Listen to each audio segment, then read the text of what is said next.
Neutra was born in Vienna in 1892. He studied architecture at Technical University of Vienna. He also studied informally with Adolf Loos, an Viennese architect known for designing complex interior spaces and for rejecting architectural ornaments. Neutra's studies were interrupted by his service in World War I. After war, he found employment in Berlin with Erich Pundelson, the German expressionist architect whose work is characterized by streamlined interpretation of industrial structures. However, opportunities combined this European aesthetics with American innovations in architectural technologies, particularly in steel, led Neutra to United States in 1923. His fellow student in Vienna, Aaron Schindler, who already was in Los Angeles, encouraged Neutra to join him. Lowell Beach House, one of Schindler's commission for Lowell, really his best client and became Neutra's best client. Lowell Health House, created by Neutra in 1929 for Lowell. We will know more about this house through this video ahead. Richard Neutra created for the 20th century several classic designs in the Los Angeles area. His son, Dion, designed with him many of the houses. We did not have the budgets to build for eternity. We wish we would, but the design far outlives the mechanical systems or whatever the materials were. The Lovell House we have always called the Health House. The reason is that the original client came to my father with a very interesting proposition. How can we do an architectural statement of what would be healthy for the human being? Of course, the challenging site and the program gave him something that he was able to do that created worldwide attention, and from then on his career was launched in this direction. These buildings are now becoming enveloped in nature. People say, well, where's the architecture? Turns out that the architecture is really the view from inside.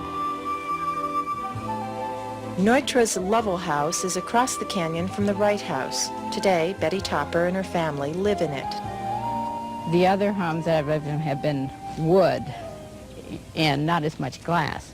This is steel, glass, and concrete. But it's a very warm feeling in spite of the fact.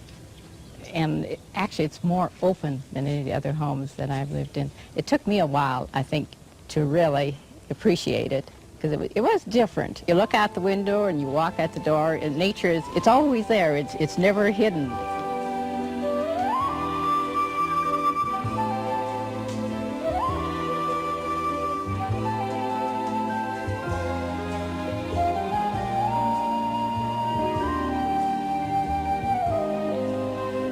This is just our home. That's the way we use it, and that's the way we like it.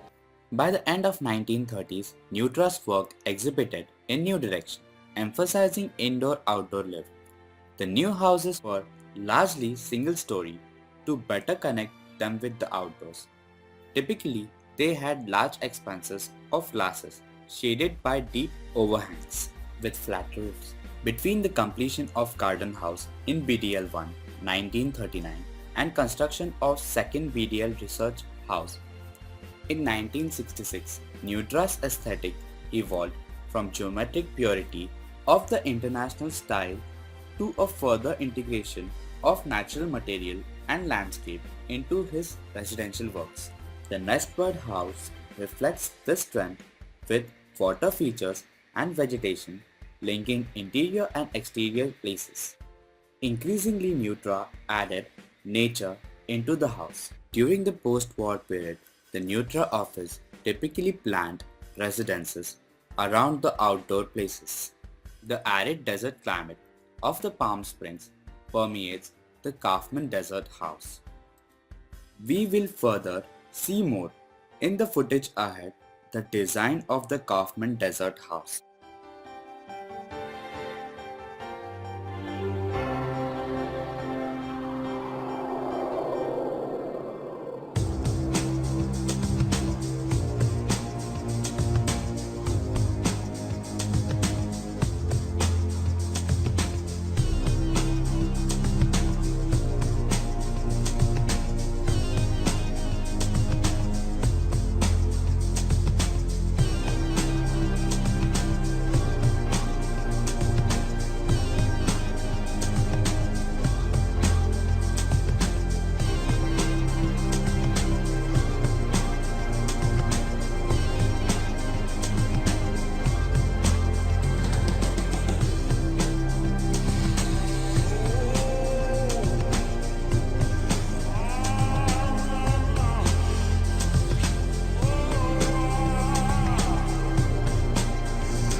With his numerous published designs and extensive writing, Neutra's fame continued to grow.